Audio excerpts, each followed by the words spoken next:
Welcome to Life Mastery Radio with Todd Allen and Jackie Bailey, the show that dives into the science of higher consciousness with inspiring topics such as abundance, intention, health, manifestation, love, and transformation.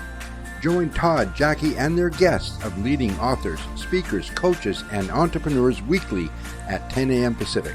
Learn to live a peaceful life with intentional mastery. It's all right here with stories and messages to support your well-being and most evocative dreams. Now, here's your hosts, Todd and Jackie.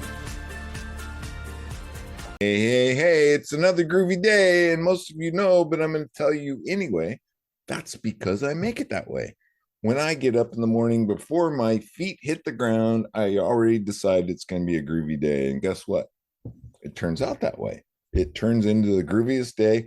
It was even groovier than the day before. Now, something might happen, something might change, but I just always think back, and it's magic. I can turn it around. I can stop and pause and just let it be. And you know what? The solution, the problem-solving idea will just pop into my mind, and it turns out to be groovy. So you can do it too.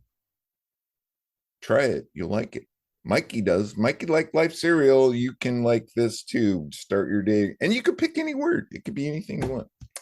As always, I have my groovy co-host with me today. Her and I just have a blast every Tuesday. And we create these really cool videos and podcasts. We invite some top-notch speakers and leaders, authors who are on the cutting edge of their own becoming, sharing their messages to inspire you. At least maybe plant a seed that you can let grow for a little while and come back to and bear its fruit. So that's why Jackie and I show up every Tuesday. Hi, Jackie. How are you? I'm doing great. Boy, I'm feeling kind of long-winded today. Am I just rattling? No more than usual, Todd. Oh my goodness. So how are things at the Speak Feed Lead project?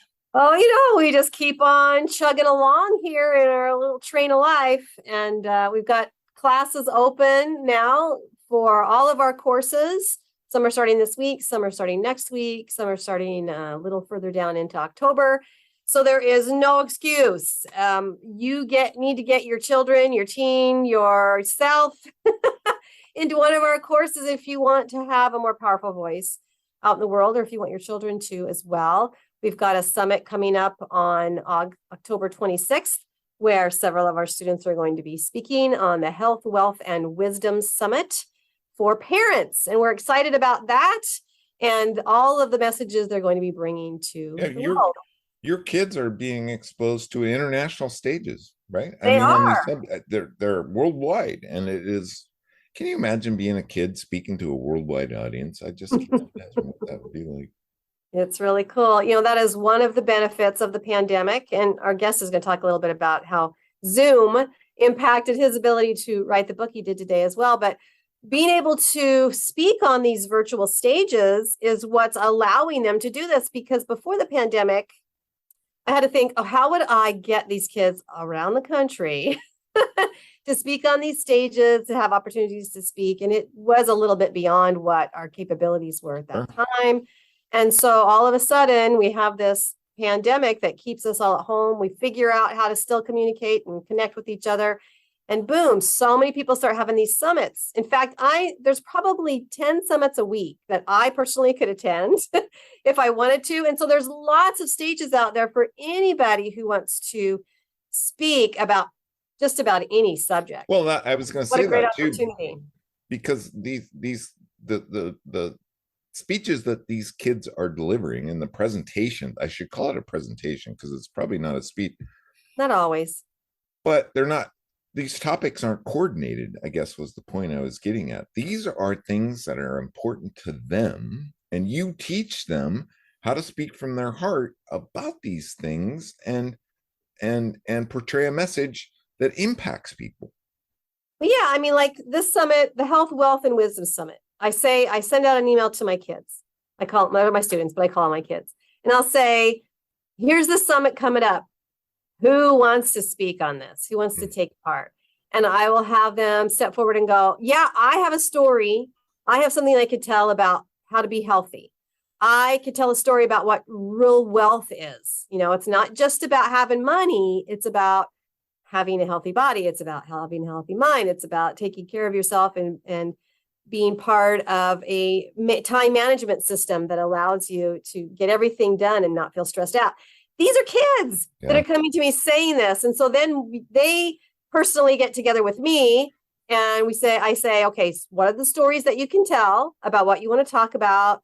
How do we deliver this better so that it connects with the audience and really gets people to feel the emotions you're feeling and the solutions that you offer and how they can get, to do the same thing. Can you offer them something or give them some tips? So these kids just kind of work through, after I've asked them questions, they figure it out and they put it together themselves because now they realize that someone's going to be listening to me. I don't have to rush through it. I don't have to just use a few words. I can actually speak on this knowing there's an audience out there. They're interested in hearing what I have to say because they signed up to be here when I'm speaking. And it just is so magical for them to realize people want to hear them. It's not just like mom and dad saying, shh, okay, everybody be quiet. She's got something to say. It's more than that. It's people have signed up to hear me talk. I mean, that's pretty empowering for kids. To feel that sense of value. That could be, you know what, Jackie? You and I have been on the stage many, many times, and I can say it like this: that can be very addictive, can't it? Oh gosh, I remember the first time I was paid to speak. I was asked to go to a dental conference because I was in the dental field at that time, and I went to this dental conference. And they gave me two 90-minute sessions that I had to speak at during this day. And after that day was done, I was on such a high. I just felt like, oh my gosh, I have got to do this again. It was really exciting. So you're right. Once you start sharing your message and you get that energy back from the audience, it is a drug. It definitely is. I'm gonna make a prediction. I predict that one of your students is going to end up being the president of the United States one day. I hope so. That's great advertisement. Exactly. Well, it might take a little while though. Right. I want to remind our listeners that today's show page and everything about our guest is at www.lifemasteryradio.net or .com, whichever one you prefer. You can go there and in links. We already have a link there, and you're going to want to find out more about our guest today. Jackie and I's book is both there. I have my book, 6 Keys to Life Mastery. The link, there's Jackie's book, Self-Centered Leadership. I think she's in like 10 books now, 10 or 20. Yeah, I don't have a copy yet of the book that launched last week, but it's coming. It's still on Kindle right now. She's on fire writing stories and compilation books, but the links are there, and we'll get Jackie's new link up there as soon as it gets published. Check it out on Amazon. No Problem Parenting. Raising your kiddos with more confidence and less fear. Make sure you're going to put that link in our newsletter, right? Yeah. Yeah. You can also sign up for our newsletter at our website, www.lifemasteryradio.net or .com, whichever one you prefer.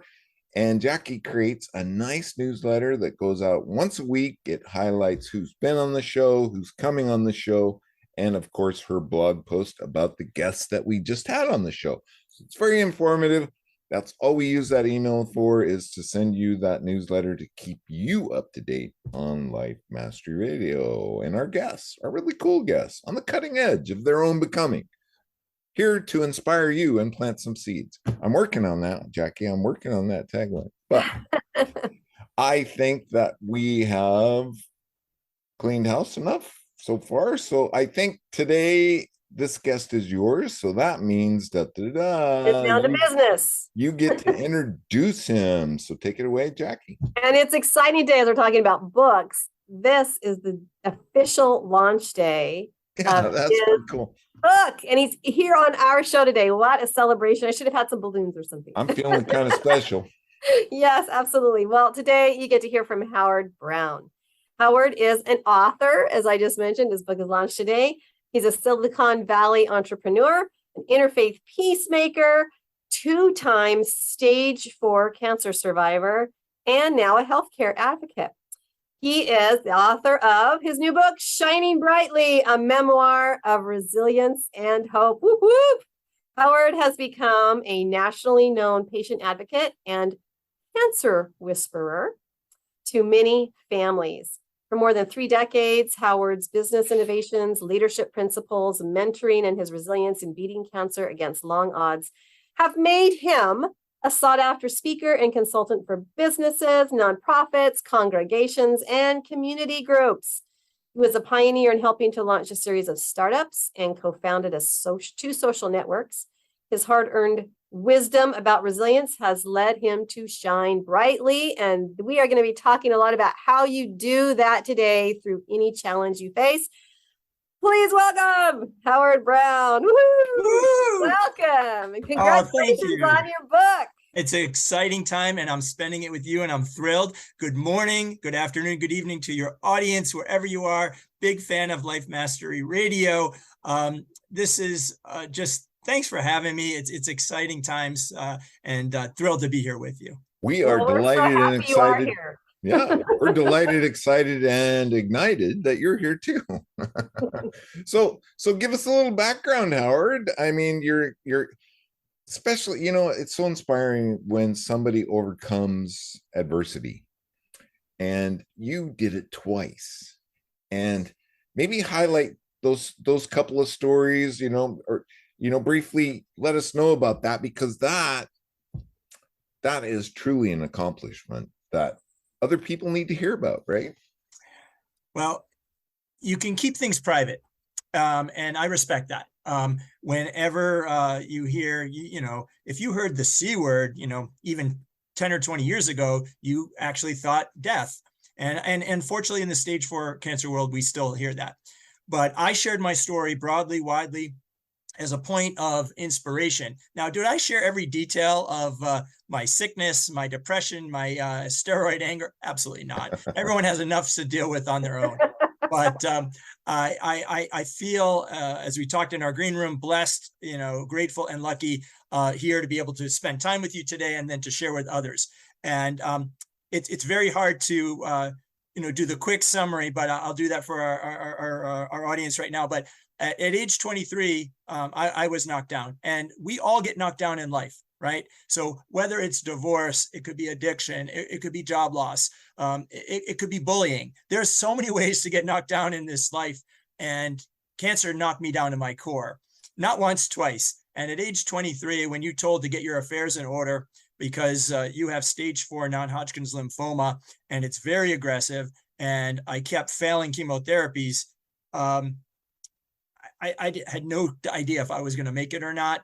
And I have to tell you, in 1989, I was a complete deer in the headlights.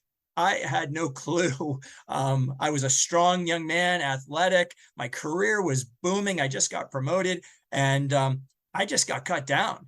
And I have to tell you, I felt depression. I definitely felt denial, and I had no clue. And remember, this is a busy signal. We had landlines, no cell phones, no computers to speak of, no internet. My dad actually went to the library and checked out a book on cancer and on leukemia, blood cancer, and lymphomas. I mean, went to the library and checked out a book on that because we didn't know. And we started asking around to friends and family. And it just took, and again, also for me as the patient, it takes families down. I moved back home with mom and dad at age 23 and a half because I didn't know where to go. I'm living in Dayton, Ohio. And the best hospitals we think were in Boston, and I went to Boston. So there's stories in the book, but it was quite an episode because we couldn't even figure out what I had for many. And what were some of the symptoms, in case someone's listening and they don't know what could they be looking for? So what are the symptoms that you were noticing before? I actually now think about this, but I actually had on my ear and cheekbone a little red mark that grew bigger and bigger to the size of a purple golf ball. And I wore glasses at that time, and my glasses did not fit straight on my face. And thank God it showed, because if it didn't show, probably we just would have keeled over eventually. But it did, and it showed, and it took a lot of time to figure out what it was. And I had no idea. And my dad took me to a local community hospital out in the suburbs of Boston, where I grew up in Framingham in Natick, Mass. and they didn't know. And I went there twice. And then I was traveling. I think I was in Florida making sales calls, and I was making excuses. I got hit playing basketball, weightlifting. I just hit myself with a weight. I was totally just making it up because I had no idea. Meanwhile, and behind the scenes, my parents are freaking out. They had no idea either, and we had no answers, waiting for that phone to ring. And finally, I get summoned back to Boston. And I go to this local community hospital, and they say, you have an appointment at Dana-Farber Cancer Institute, one of the international leaders in cancer research. And then I was like, oh, something's up. Is that the first time you heard the C word? I heard the C word about myself. We drive into Boston about 25 minutes. We're waiting in the waiting room. And the Dana-Farber is known for pediatric cancers as well as adult cancers, but they have something called the Jimmy Fund. I went to the adult side, and it was all old people. I was 23 years old. Everyone was old to me. So what I did is I walked down the hall and I hung out with the kids, because they were kids playing and drawing and having a piece of candy. And then they had to come find me. And after testing and things like that, I was brought into this Dr. George Canellis, who invented chemotherapy for lymphomas. I didn't know that at the time. And he had this big mahogany desk. And behind him was this Dr. Eric Rubin, a young Harvard fellow, really bright. And then to my left sitting was my mom and dad and me. And I'm in a gorgeous suit. My dad's in a suit. I mean, we're like, going out to, the theater. And he basically started talking, and he said, you have stage 4 accelerated T-cell non-Hodgkin's lymphoma and blah, blah, blah, Charlie Brown. I didn't understand anything. It was like, what are you talking about? And I looked up at this guy, Dr. Eric Rubin. I was like, what is he saying? Am I going to die? I mean, I had no idea. I looked back out of the corner of my eye. My mom is sobbing. My dad is like a statue. And I had no idea what was going on in that room. It was just crazy. I mean, we're going to do more tests on you, and you're going to come back and we're going to do chemotherapy via infusion. I didn't know what any of that was. I was devastated. And I had started to have many talks with Dr. Rubin, but also I had to learn about this. You had to learn. You had to actually accept responsibility. And that did not happen quickly. And then I leave there that day, and I come back and I do chemotherapy, but they told me I couldn't do chemotherapy because my liver function was too high. So Eric Rubin, in his God-given wisdom, tells me to go to a cryogenic center. Why did he do that when he told me I was going to die, basically, or they didn't know if they could help me? And he said, go on a field trip, go to the sperm bank. And I was like, what am I doing here? He goes, what else are you going to do today? And that's all he really said. He's just sort of said, you're on your way home. It's on your way home. It's 15 minutes away. Go do that. I have an appointment for you in an hour. So I did. And I didn't know why I was doing it, but because I'm on the front lines there, not knowing if I'm going to live or die. But thank God I did. We'll get into that in a second. So I start chemotherapy the next day. Within less than a week, I'm bald. And for a guy, it's okay. But I went to my high school reunion a month later, and I felt like dead man walking. I heard the whispers. Howard's not going to make it. Poor bastard. That's what guys do, tell you. They're not pretty raw about it. And I'm 5 years out of high school, and basically out of, just graduated Babson College. And I'm basically not knowing if I'm going to live or die. And things got worse because I was failing each chemo regimen. Things were getting worse. They were trying new recipes on me.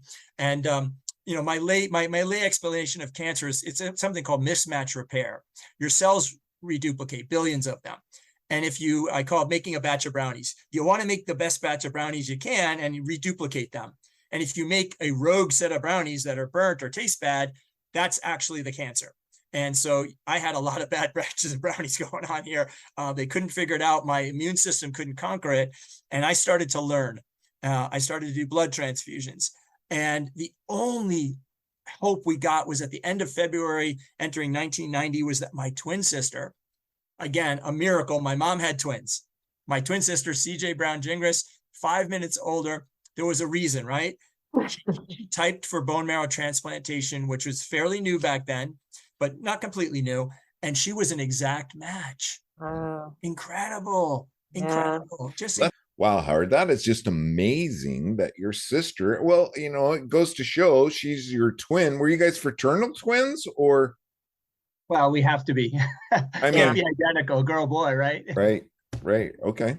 But here's the deal. So, even so, she was a twin. It was 25% chance of being a match. And so these bone marrow matches, Be the Match, Gift of Life programs, it's 1 in 25,000. It's like hitting the lottery. I hit the lottery not only with my sister's bone marrow. She is a saint. CJ Brown Gingras. She's such a lovely person, and I would do the same for her. But she gave of her own bodily fluids to save my butt. But no detrimental effect to her in doing that, right? I mean, yeah, her hips were a little sore. She did aerobics 3 days later. But quite frankly, when you take a body part, a heart, a kidney or blood, and you put it in someone else, you can, it can not work right away. It can not work over time, or it can work. And in my case, God willing, it worked. And how long? I'm just curious. I don't want to get off in the weeds in this, but how long did it take before they knew it was a good match, that it worked? So you create blood and new cells all the time. So they put it in me, and they basically kept me in isolation because I had no immune system. I was very susceptible. So I was in isolation for 34 days, and they watched and took blood and watched the system grow. And it's old school now. This is now 33 years ago. So they don't do it that way. They don't do it that way now. But for me, it worked. And I got a little what's called graft versus host disease, which is just enough. But her immune system became my immune system, and it defeated the bad batch of brownies. And so your entire lymph system was okay, and everything hit reset. Everything got rebooted. It's like restarting your computer. Everything reset. I did a clinical trial of like the grandfather of immunotherapy called interleukin-2 to strengthen my immune system and my cells, my killer cells. But it worked. If you had to say, after all the chemotherapy and full body radiation I went through, and a lot of it didn't work, I asked my doctors, the bone marrow transplant from my twin sister was the key defining moment of why I'm alive from cancer 1. Yeah. And then it was like 23 years later, and because you made a deposit in the bank, you were actually able to have a kid. Well, you got the timing wrong just slightly. So it was 11 years later. 11.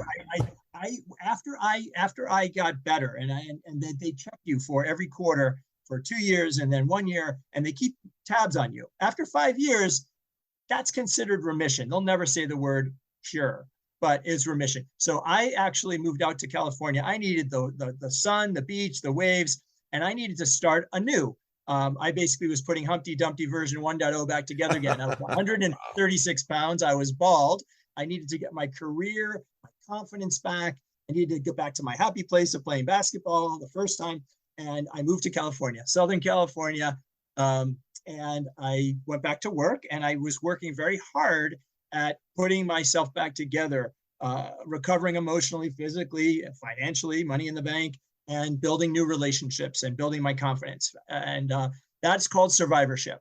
And there is no blueprint. You actually have to kind of be in charge of yourself there. You can get help from others, from support groups and friends, and lots of ways to do that, in the gym, in nature. But I got myself back together, and I ended up going to a Jewish community function, and I met my wife of now 28 years, Lisa, from Michigan originally, but I meet her in Southern California, this beautiful girl, Lisa Naftali from Michigan. We start dating, and we got engaged, and we got married overlooking the Pacific in the most beautiful ceremony. It's in the book, the pictures, under a Jewish wedding canopy called a chuppah, the Pacific Ocean, the sun gleaming off the ocean. It was amazing. And then, yeah, it's they call it a Hollywood Hallmark wedding. It was incredible. I was working actually in the broadcast entertainment space at the time. And then I got pulled up to Silicon Valley, and Lisa and I decide to make that phone call to go get that sample that's been on ice for 11 years. Now, that's medical technology for you. So Lisa had to grow 8 eggs. They basically judged which the best 4 were. They defrosted the swimmers. They picked the best ones. This is called ICSI and in vitro fertilization. They injected them in, put them back in Lisa, and we watched them grow.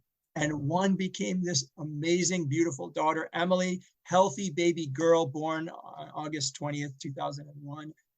I mean, another miracle. And that's why the chapter on Emily is called Miracle Girl. I mean, a bone marrow transplant to save my life, and then frozen sperm 11 years later. That's 2 miracles. Yeah. I'm hitting the lottery right here. And she can claim to be a test tube baby, right? That is actually called a test tube baby. Todd, you are on the money there. Wow. Wow. So then why was that necessary then? Because did the cancer destroy any probability that you would be able to father a child later on? Is that what the reason was for that? That's chemo. If that day that I actually didn't go to the sperm bank and I actually did chemotherapy, I would be adopting and finding other ways of surrogacy. Okay. I was considered the amount of chemotherapy, the amount of full body radiation made me infertile. Yep. Okay. Yeah. I never thought about that before. It makes sense. I just had never had that conversation before. So yeah. Okay. I am to this day. And but she's now, Emily is going to graduate University of Michigan this year. She's amazing, going to make a huge impact in this world. She's big environmentalist and nature, and climbs mountains and jumps out of airplanes, and she's great. She's a terrific writer. And yeah, I read a story in your book about her wanting to climb a mountain, and you wanted to tag along, and she warned you and warned you and warned you, and you said, "Nah, I can do it. I got it. What a great story that was." And these are all stories that you put in your book. Yeah, so we were on our cancer vacation to St. Lucia. We finally got to come up for air. This is after cancer number 2 and colon cancer, stage 4 colon cancer. And we got a getaway. This is before COVID. This is in December of 19. I had just started the book. And we went there, and in St. Lucia, it's gorgeous. It's amazing. And so you can climb one of the 2 pitons. And again, this isn't like a huge 11,000 or 14,000 foot mountain that she normally scales in peak bags, as she calls it. This was probably a couple hour hike, zigzagging up and scrambling on rocks. It wasn't a straight path. And anyway, so she says, "Dad, you don't have to do it." We went up with another couple from Chicago and a guide and a walking stick. And the pace that we set was way too fast. So I had to take breaks. Also, I had a bunch of coffee in the morning, and my stomach wasn't feeling that great. But I came up 20 minutes after they made it with the guide with me in tow, and someone handed me an ice cold Piton beer, and I cheers, and there's a picture of it in the book. Yeah, I made it. It was such a big deal to make it with my daughter, to do something that she was passionate about, and to be able to say I could make it. It was hard, but you got to push yourself. Getting out of your comfort zone. That's resilience building. That's mental toughness. That's physical toughness. I am so glad I made it to the top, because going downhill wasn't such an easy thing. My legs were killing me for days. That was after your second bout. So yes. I guess in reading your book and understanding this, these 2 cancers were unrelated.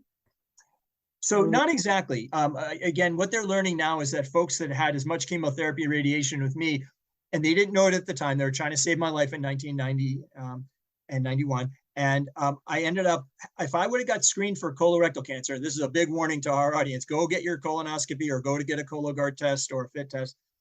If you're 45 now, it's the screening age. The screening age was 50. Yeah. And I didn't have any symptoms. But if I would have got screened at age 40, we wouldn't be having this conversation. They might have clipped a polyp and I would have been on my way. But they didn't. And 8.5 centimeters it took 8 to 10 years to grow in my cecum, which is the connection point between my large and small intestine. And in my colonoscopy, I woke up, my wife's holding my hand. I look, "Hi, Lisa."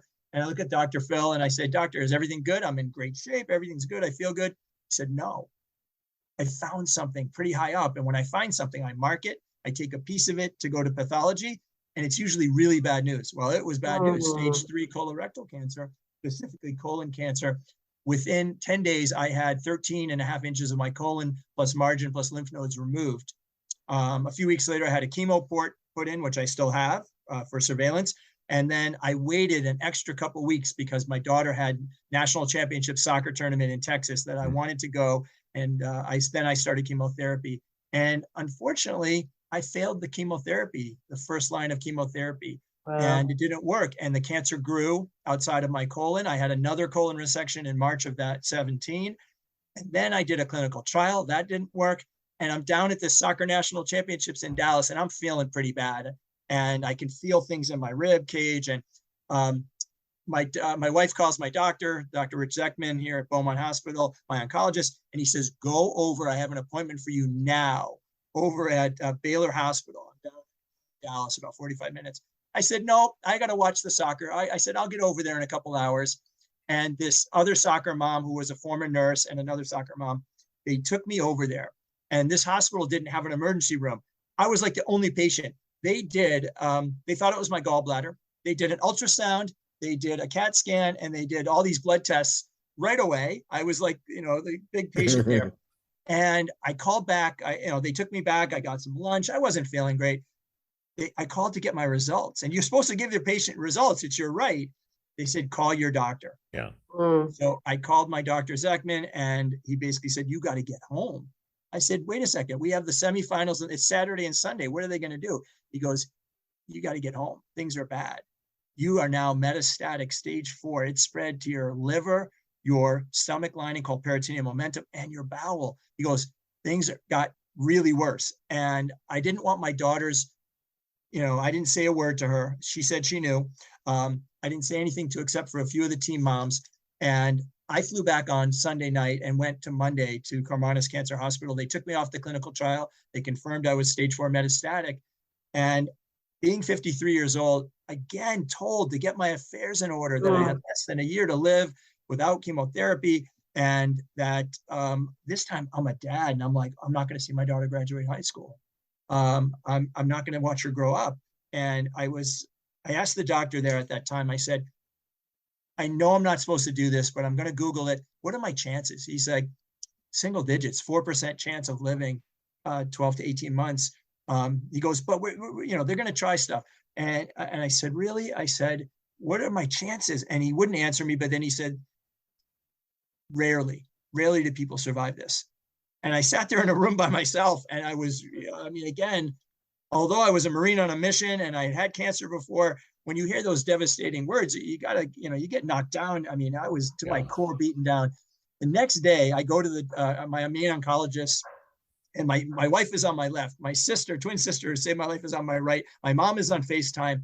And everyone was crying around me. They just said, I'm sorry. What can you say? And my doctor just said, listen, we're going to try a salvage, a Hail Mary. We're going to try a Hail Mary on you. And imagine this. We try the Hail Mary, and I get a little regression, or as George Costanza on Steinfeld will say, shrinkage. That was the best news I got. I got a little shrinkage, regression in cancer in the tumor size. And for that, you get 4 more cycles of chemotherapy. Now, at that time, this is the digital world now. There's a support group that I joined called colontown.org. There's Blue Hope Nation. There's resources in the digital world. And my wife joined as a care partner. And I started to talk to patients that were looking for that Hail Mary as well, and had this massive surgery called Cytor reduction HIPAC, where they basically cut you open from, they call it the zipper cut, from your chest down to your pelvic bone. And they go in there, and they basically, if you've ever had bronzino fish and they debone the fish, they basically take out any live or dead cancer cells. And the experimental piece was they poured hot chemotherapy inside me and rotated me around for 90 minutes like a rotisserie chicken, so that hot chemo could kill micro cancer. Now it's FDA approved, but it's supposed to be life extending. It's called the mother of all surgeries. I woke up in the ICU and I pressed the morphine button. I was breathing. And that was a massive surgery. And I have to tell you, moving forward, I am now considered no evidence of disease at this time. My 3rd year anniversary was September 19th. I am on my way to a 5-year remission. I got to keep stacking my scans and blood tests. And I have lots of side effects. I have peripheral neuropathy. I have PTSD, chemo brain. It's a good excuse as well if I don't want to do something. But, and I visit the bathroom a lot. And so I am breathing. I am seeing my daughter not only graduate high school, not only graduate University of Michigan, I am now daring enough to put that goal out there. I am going to walk her down the aisle. Yeah. Wow. That's what I'm going to do. So what do you attribute this to? What do you attribute being able to beat this twice? Besides your sister being that miracle, and besides having your daughter as a miracle, what do you attribute this ability? I mean, it's because it's got to be something in your thought process, something in your spiritual nature. What is it that's that's kept you going? All right. So again, there's not one answer. Medical technology contributed to that. Yeah. Okay. My worldwide prayer network and cheerleading network, that vibration came in. I took it all in, especially in cancer number 2. Listen, I'm one tough mother. All right. My mental toughness, I'm a tough guy. And you have faith, to, I have to imagine faith played a big role. absolutely. But I'm not super Orthodox religious. I'm Jewish, but I got to tell you, I had a few conversations with God, and God looked down upon me very kindly. And I am still alive where others are not. Yeah. Okay. Others are going through chemo for life and treatment and other malaise. And I now get to inspire others and motivate and educate and teach people that you can get up from the darkest of times. And again, and this is why I said this originally, that I am blessed, I am grateful, and I am lucky. And I am very grateful I get out of bed every day. And you have to have that appreciation for that. So I'm still here. I have basically work to do. And the lesson I learned was not what I could actually get. You think about, what could I get? I should be selfish after this. It's not actually the case. It's what I need to give. I need to give and be an inspiration and teach the world and help others be able to lift themselves up, because you have to work about your self-care, your screenings, and then once you can get yourself on solid ground, you lift up others. You help those others that need lifting up. And I call this the shining brightly force multiplier. Together, we make this world a better place. There's so much negative in the world. Let's actually go help others and be a good neighbor and be a good friend and help shine brightly. And shine brightly to make the world a better place. And yes. I understand that it was your great grandmother that instilled that, what do we want to call it? That Character trait. Trait by a story that is just another. You have so many riveting stories. It is just so cool. But when you were younger and you found a quarter, right? Isn't that where it all started? It did. So my great grandmother, Bertha Budish, she was lived in a dirt floor and somewhere in Lithuania, Poland, Ukraine, and the czar there was collecting boys for his army, and her mother sent the boys to America, and because they had some distant relative there, and they made it, and they sent back ABC books and tickets for passage to come through, and she and her mother and her sister got stuck in Europe, but the mom and sister went on because they were testing for a trachoma, an eye test, and it was very contagious. So a 16-year-old girl is stuck in Belgium, and she was a seamstress, and she was a nanny, and this woman that she was a nanny for said, I'm going to go to America through Montreal, Canada. They're a little less stringent, and she did. But at 16 years old, for 2 years, she had to live on her own, and this little 5-foot Orthodox Jewish woman that spoke 7 languages made it to Boston, and she was the matriarch of our family, had 7 children, and she was tough as nails. Yeah. And she taught us so many stories. And the one story you're referring to is that we're walking to the butcher. She was Orthodox on a Saturday. She was taking care of us. We're maybe 5 or 6 years old. And I saw something ahead, and she was holding our hand pretty tightly, my twin sister and I, CJ. And I saw a quarter. I left her hand, and she was mad. And I ran and picked up this shiny quarter. And I figured, oh my God, I'm going to the penny candy store. No, that wasn't happening. She took the quarter and said, hand it to me. And she sat there on the sidewalk and explained the lesson of tzedakah, of giving. She said, this quarter is not yours. This is found money. Found money goes into a Jewish piggy bank called a tzedakah box, or a pushka for Yiddish. And that money is given to people less fortunate, those in need. And that lesson has been drilled into our family and many families to give charity. It means justice. And it's a beautiful lesson that I've carried for me. And we still do it today. I have tzedakah boxes around my home. And once they fill up, we take them and we decide which charity or cause we're going to give. It's a beautiful, beautiful thing to heal the world. That's the beginning of this understanding that, you don't get to keep it unless you give it away, right? You don't. And a lot of the stories in your book, and especially Surviving Cancer, is all about that. It is. And so the lessons, so the book is really that the cancer chapters are hard, but This is a life lesson in living a resilient life and being able to take punches, get knocked down, get back up, celebrate family, celebrate our cultures, celebrate people that are not like you. And it's important to understand that we live in a melting pot of a world and a country and your own communities and your own neighbors. With COVID, we lost that. You didn't even get to know your neighbors anymore. You didn't get to see their kids play with your dog or go to the park. We've got to rebuild that. And part of that is the shining brightly, methodology that I speak to, that be able to make an understanding.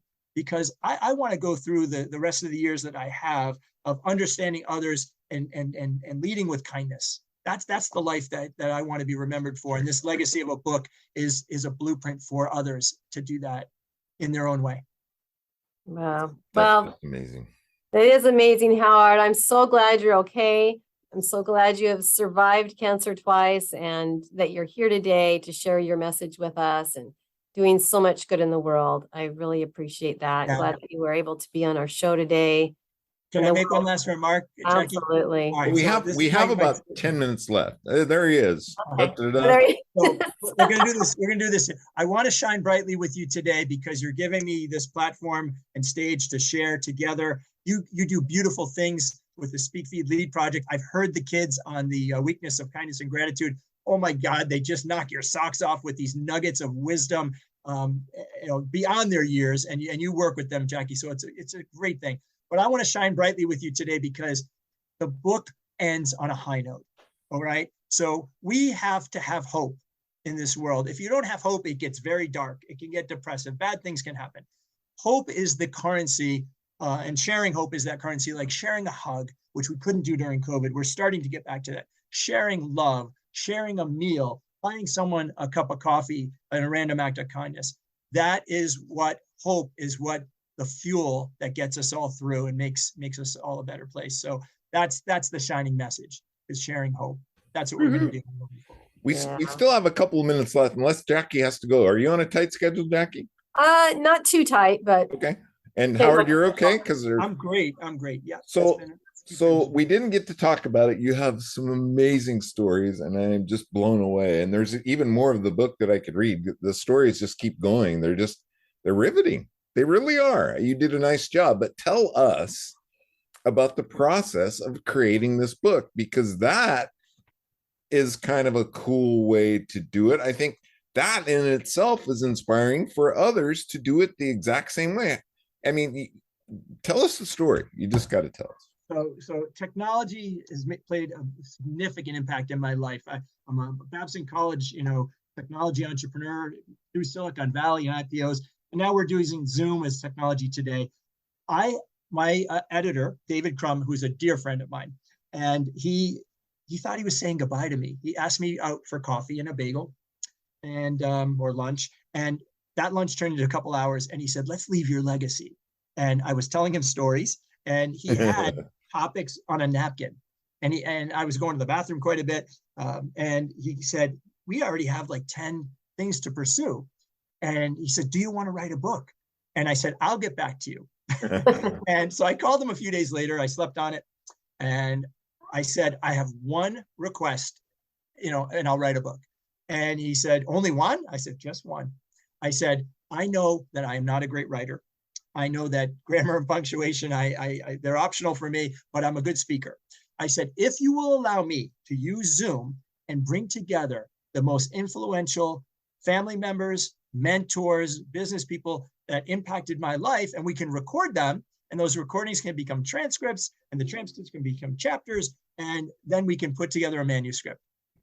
If we can do that," he goes, "I'll write a book with." And this was totally your idea, and you had not seen or heard this. I mean, what an amazing adventure, all in itself, in reviewing this timeline.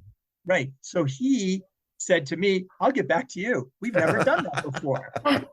We usually presented with either a manuscript that needs editing or needs improving, and he says, "We've never done that." And so we made a 1-year commitment to each other. And we said, it's going to take 1 year. Well, it took 3.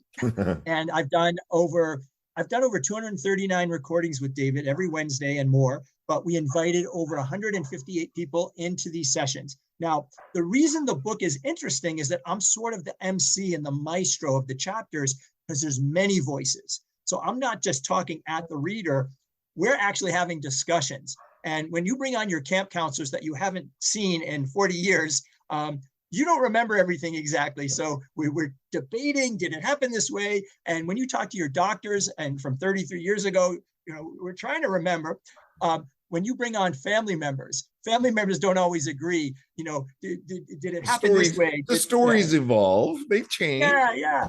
Whose brisket, whose grandmother's brisket was better? We had the big debate right online, right then and there. And we talked about stories of going away with our grandparents to the Catskill Mountains, and my parents take the kids out to Algonquin Beach. There's family traditions in here. And culture that is all shared there. And you can reflect on your own culture if you're Italian or if you're Indian. Again, it all relates. It's so relatable. And so it's very exciting to be able to share that. And we did this all over Zoom, and it took us extra time. And that's why I will tell you this, that my editor, his staff at Front Edge Publishing and readthespirit.com, and my wife, who's a tremendous writer, and Emily, who had her own chapter, tremendous writer, they helped me. They polished me up, but these are all real stories that happen again. And we, again, there's the tough stories of cancer, but most of them are inspirational. At the end of the day, there's a lesson to take home. It's very cool. Why do you feel it was so important to include so much about your family? I mean, they're obviously important to you, but is that part of having the hope, is knowing where you come from as well? Is that part of it for you? So in writing a memoir, right, it had a beginning, right? And my family, not only did I actually, listen, we grew up modest. My dad worked 3 jobs. He burnt the Hostess cupcakes at the overnight shift one time. There's great stories. I went on the road with him. Family is the core to building a good life and a resilient life. Okay, not everyone is fortunate. If you're from an orphanage, you have to go then build that other ways and other means, and you can't. But family is integral to me. They love me unconditionally, even in the worst of times with health. And the reason I moved to Michigan with Emily was my twin sister moved here. My parents, it was closer for them. My in-laws are here, aunts and uncles, cousins. Family is core. And that's how the book, it talks about it. It's important. And that's how you get your values. That's where you learn these lessons of tzedakah and chesed, called kindness, and repairing the world. That was what was drilled into me, and I carry forth. And I hope my daughter will carry that forth, and my nieces and nephews will carry that forth. But we have such a short time on this planet. Let's embrace our family. And listen, I have a long way to go. When you go through what I've been through emotionally, physically, financially, relationships fracture. I have work to do on my own self and repairing relationships with others. We all do. Wow. Thank you so much. You're going to have to come back on the show, Howard, because I think there's so much more. We could have gone for another hour, 2 hours. I mean, you have such amazing stories.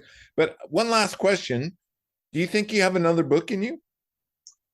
Well, first of all, I learned the answer. The answer is yes. But so what we're going to do, so on my website, and as we have discussion guides, and the discussion guides are all the actual beginnings of new books. So I have Survivorship for Cancer and Life. Wow. I have Mentorship is Leadership and Entrepreneurship. And I have Interfaith Bridge Building, Getting to Know the Stranger.